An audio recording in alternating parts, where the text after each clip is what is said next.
இன்றைக்கி 2வது நாள். இன்றைக்கி என்ன செடி வைக்கலாம் அப்படின்னு சொல்லிட்டு யோசிச்சப்போ தான், நான் எப்போவோ வந்துட்டு இந்த மாதிரி பட் ரோஸ் வந்து ஒரு கார்டனுக்கு போகக்குள்ள கலர் கலராக இருந்தது. ஃபஸ்ட்டு ஸ்டார்டிங்லாம் பார்த்திங்கன்னா கார்டனிங் வைக்கணும்னு ஆசைப்பட்டப்போ இந்த மாதிரி பாட்லாம் வாங்கியிருந்தேன். இந்த பாட்டில் என்ன ஒரு விஷயம் அப்படின்னு பார்த்திங்கன்னா, அந்த கார்டனிங் போனேன்ல, அப்போ அங்கே கலர் கலராக வந்து அந்த பட் ரோஸ் மாதிரி இருக்குல்ல, அது இருந்தது. அதுலேருந்து அந்த அண்ணங்கிட்ட கேட்டு, நான் இதுலேருந்து ஒன்று ஒன்று எடுத்துக்கிறேன் அப்படின்னு சொன்னோன்னே, சரிம்மா எடுத்துக்கோங்க. என்கிட்ட நம்ம ஒரு பிளான்ட் வாங்கும்போது எப்போவோ நான் ஒரு பன்னீர் ரோஸ் செடி வந்து வாங்கிட்டு வந்தேன். அப்போ போகும்போது நம்ம ஒரு செடி வாங்கும்போது நம்ம இதுமாரி கேட்டோன்னா கார்டனிங்கில் வந்து கொடுப்பாங்க. சம் பீப்புள்ஸ் தான் தரமாட்டாங்க. பட் நான் இவர்கிட்ட கேட்டும்போது எடுத்துகிட்டு போங்க, இதனால என்ன அப்படின்னு சொல்லிட்டு அந்த பூத்திருக்குல்ல அந்த கிளைய மட்டும் அதுலேருந்து ஒரு பூ வந்து இதுலேருந்து பறிச்சிக்கிறேன் அப்படின்னு சொல்லும்போது கொஞ்சம் நீட்டாகவே நான் பறிச்சிட்டேன். அதில் வந்து என்னென்ன கலர் பார்த்திங்கன்னா ஒரு 4 கலர் கிட்ட வந்து நீட்டாகவே நான் வந்து பறிச்சிருந்தேன். இப்போ அந்த செடி தான் இப்போ நட போகிறோம். இப்போ பார்த்திங்கன்னா இந்த தொட்டி பார்த்திங்கன்னா நம்ம ஒரு ஃபங்க்ஷன் போனப்போ இது வந்து ஒரு கிஃப்டாக கொடுத்துருந்தாங்க. அந்த கிஃப்ட்டை வந்து நம்ம வந்து வேஸ்ட் பண்ணக்கூடாது அப்படின்றதுக்காக அதில் வந்து நான் என்ன பண்ண போகிறேன்னா, ஃபஸ்ட்டு வந்து ஏதாவது ஒன்று போட்டு வச்சுருந்தேன். இப்போ வந்து பார்த்திங்கன்னா இது வந்து ஒரு தொட்டி தான் அது. அதை நம்ம வந்து அந்த தொட்டியை வந்து கொஞ்சமாக நம்ம செடி மாதிரி வைக்கக்கூடாது அப்படின்றதுக்காக இப்போ மறுபடியும் அதை வந்து நான் ஆரம்பிச்சிருக்கேன். ஸோ இது நியூ இயர் எதுமோ ஃபஸ்ட்டு வந்து ஸ்டார்ட் பண்ணோம். ஸோ அடுத்த செடியை நம்ம வைக்கலாம் அப்படின்னு சொல்லக்குள்ள சரி இந்த செடியை நம்ம வைப்போம் அப்படின்ட்டு உங்க கூட காமிக்கிறேன். இது வந்து பார்த்திங்கன்னா கலர் கலரான ஒரு பட் ரோஸு. கார்டனிங் ஸ்டார்ட் பண்ணியிருக்கேன். ஸோ எந்த அளவுக்கு சக்ஸஸ்ஃபுல் ஆகுதோ அப்படின்னு சொல்லிட்டு பார்ப்போம். ஒரு 100 டேஸ்க்குள்ளே இந்த க்ரோத்லாம் எப்படி இருக்குது அப்படின்றதும் நம்ம வந்து பார்க்க போகிறோம். ஸோ ரெகுலராக நான் வந்து வீடியோ போட்டுட்டு தான் இருப்பேன், நீங்கள் பாருங்கள். இப்போ இதுக்கு வந்து என்னென்ன கலக்கலாம் அப்படின்னு பார்த்தீங்கன்னா, இது கொஞ்சமாக நான் வந்து வீட்டு மண், அதாவது நம்ம வாசல் கிட்டே இருக்கிற கொஞ்சமாக வீட்டு மண் இருக்கு இல்லையா, அது அந்த மண்ணும் கொஞ்சம் மண்புழு உரம், அடுத்தது பார்த்திங்கன்னா கொக்கோ பீட் கொஞ்சமாக தண்ணியில் நனைச்சி நான் புழிஞ்சி வச்சுருந்தேன். அதுதான் நான் இப்போ வந்து இந்த பாட்டில் கலக்க போகிறேன். இது மட்டும் இல்லாமல் ஏற்கனவே அந்த தொட்டியிலேருந்து அந்த குட்டி ஜாடியில் இருந்தது இல்லையா, அந்த அந்த மண்ணையும் வந்து இது கூட ஆட் பண்ணிக்கிட்டேன். ஆட் பண்ணால் அதுவும் வந்து அது வந்து கார்டனில் இருந்ததுனால வந்து அந்த மண்ணும் வந்து நம்மளுக்கு வந்து ரொம்ப யூஸ்ஃபுல்லாக இருக்கும். அதனால் அதையும் நான் வந்து செம்மண் தான், அதுவும் வந்து நான் ஆட் பண்ணிக்கிட்டேன். இப்போ நம்ம பக்கத்தில் இருக்கிற இந்த சின்ன சின்ன செடியை வச்சு தான் நம்ம வந்து இப்போ வந்து நான் ஒரு செடியை இது பண்ண போகிறேன். இந்த பட் ரோஸ் பார்த்திங்கன்னா ஒரு யூடியூப் சேனலில் தான் பார்த்தேன். அவங்க என்ன பண்ணியிருந்தாங்கன்னா ஒரு கலராக ஒரு 4-5 கலர் இருக்கும்.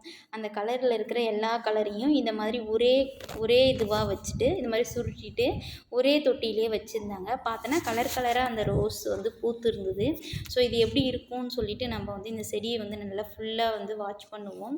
இதோட ஒவ்வொரு நாள் முளைக்கும் போதும் நான் உங்ககிட்ட எந்த அளவுக்கு அந்த ஹைட்டு வளர்ந்துருக்கு அப்படின்றத அடுத்தடுத்த வீடியோவில் நான் காமிக்கும்போது நம்ம இன்றைக்கி வச்ச அந்த செடியிலேருந்து அடுத்தடுத்து எப்படிலாம் வளருது அப்படின்றத உங்ககிட்ட நான் வீடியோவில் காமிச்சிட்டே இருக்கேன். ஸோ இது வந்து பார்த்திங்கன்னா இன்றைக்கி வைக்கிறேன்.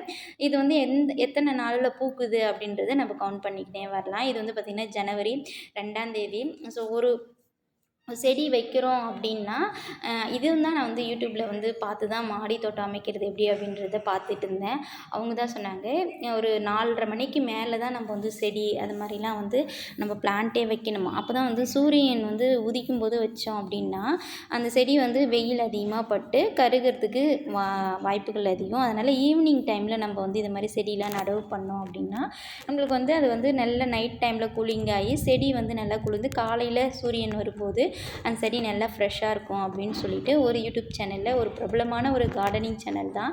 அந்த சேனல் பார்க்கும்போதே ரொம்ப அழகாக இருந்தது. எனக்கு அந்த சேனல் பார்த்து தான் வந்து இது மாதிரி செடி வளர்க்கணுன்னே ஆசையே வந்தது. அதுவும் இல்லாமல் மாடி தோட்டத்தில் என்னென்னலாம் பண்ணலாம் அப்படின்னு சொல்கிறது நம்மளுக்கும் ஒரு பொழுதுபோக்காகவும் இருக்கும். வீட்டிலே இருந்துட்டு நம்ம என்ன தான் பண்ணுறது, இந்த மாதிரி சின்ன சின்ன விஷயங்களை ஃபாலோ பண்ணும்போது நம்மளுக்கும் ஒரு மனசு திருப்தியாக இருக்குது. இப்போ அந்த தொட்டி கூட வந்து நான் கையில் வச்சுருந்தேன் இல்லையா, அது ஒரு கள்ளி செடி அப்படின்னு சொல்லிட்டு அந்த கார்டனில் கொடுத்தாங்க. இதெல்லாம் பார்த்திங்கன்னா அந்த கார்டனில் இதெல்லாம் சேல் ஆகாமல் எக்ஸ்ட்ராவாக இருக்குல்ல, இதெல்லாம் அவங்க வச்சுருந்தப்போ நான் போனப்போ அவங்களாம் என்ன பண்ணாங்கன்னா, இதெல்லாம் வந்து நீங்கள் வேணும்னா எடுத்துக்கங்க, ஃப்ரீயாகவே நீங்கள் எடுத்துகிட்டு போகலாம் அப்படின்னு சொல்லிட்டு சொல்லி கொடுத்துருந்தாங்க.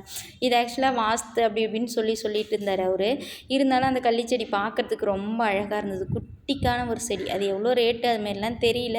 பட் அந்த செடி உங்களுக்கு வேணும்னா எடுத்துக்கோன்னு சொன்னாங்க. அந்த செடி பார்த்திங்கன்னா நான் வந்து ஒரு நம்மளோட ஆள்காட்டி விரல் அளவுக்கு தான் நான் வந்து அதில் வச்சுருந்தேன். அந்த செடி அவங்க கார்டனில் இருக்கக்குள்ளேயே அது வந்து செத்து போகிற நிலமையில இருந்த மாதிரி இருந்தது. ரொம்ப அப்படியே ஒரு மாதிரி நல்லாவே இல்லை, வாடி போயிருந்தது. தண்ணிலாம் அது வந்து எக்ஸஸாக இருக்கிற செடி, இது வேணான்னு சொல்லிட்டு ஒதுக்கி வைப்பாங்கள்ல, அந்த மாதிரி செடி அது. ஸோ அதை நான் கேட்ட உடனே அவர் வந்து, சரி எடுத்துகிட்டு போங்க அப்படின்னாரு. அதை எடுத்துகிட்டு வந்து தண்ணி ஊற்றினோன்னே உங்களுக்கு நீங்கள் காமிக்கிறேன் பாருங்கள். ஒரு ஒரு இதுவாக பார்ட்டாக நம்ம தனியாலாம் பிரிக்கவே தேவையில்ல. இப்படி பிரித்த உடனே அதுவே தனித்தனி பார்ட்டாக ஒரு செடி நிறையா ஒரு 15 செடிக்கிட்ட அப்படியே கொத்தாக வர மாதிரி வந்துடுச்சு. இதை எடுத்துன்னு போய் நான் எங்கள் வீட்டு வாசலில் கீழே வந்து வைக்க போகிறேன். ஏன்னு கேட்டிங்கன்னா, அட்டைப்பூச்சி நிறைய மேலே ஏறுது. இது கொஞ்சம் முள் இருக்கு இல்லையா, நம்ம செவுத்து ஒட்ட இதுமாதிரி சுவர் ஒட்ட நம்ம நட்டோம் அப்படின்னா இது ஏறாதுன்னு ஒரு நம்பிக்கை. ஸோ இன்றைக்கி இந்த செடி தான் நட்டிருக்கேன். இந்த வீடியோ பிடிச்சிருந்தா லைக் பண்ணுங்கள், கமெண்ட் பண்ணுங்கள். என் நான் இந்த மாதிரி கார்டனிங் சேனலுக்கு வந்து எனக்கு வந்து சப்ஸ்கிரைப் பண்ணிவிட்டு என்ன பண்ணுறீங்க அப்படின்னா, இது மாதிரி மேலும் இன்னும் நல்ல செடி வளர்க்குறதுக்கு எப்படி அப்படின்றத எனக்கு கமெண்ட் பண்ணுங்கள். இதில் ஏதாவது நான் மிஸ்டேக் பண்ணியிருந்தாலும், இன்னும் இல்லைப்பா இது மாதிரி வேறு என்னென்னலாம் நம்ம செடியில் மாடி தோட்டத்துக்கு வந்து என்னென்னலாம் தேவைப்படும், இதெல்லாம் நீங்கள் பராமரிச்சிங்கன்னா உங்களுக்கு அழகாக இருக்கும் அப்படின்னு சொல்லிட்டு சொன்னீங்களா, அதை கூட எனக்கு வந்து ஷேர் பண்ணுங்கள். இந்த இதை வந்துட்டு பார்த்திங்கன்னா, நான் வீடு கட்டும்போது இந்த தேங்காய் நார் இருக்குல்ல, அது அந்த கயிறு இருந்தது, அதை வச்சு தான் நான் கட்டி தொங்க விட போகிறேன். தொங்க விட்டதை நாளைக்கு நான் உங்களுக்கு வீடியோவில் காமிக்கிறேன். இந்த வீடியோ பிடிச்சிருந்ததுன்னா லைக் பண்ணுங்கள். நீங்களும் ஒரு கொஞ்சம் டிப்ஸு கொடுங்க. அந்த டிப்ஸையும் நான் ஃபாலோ பண்ணுறேன். நிறைய கார்டன் வைக்கணும்னு எனக்கு ரொம்ப நாள் ஆசை.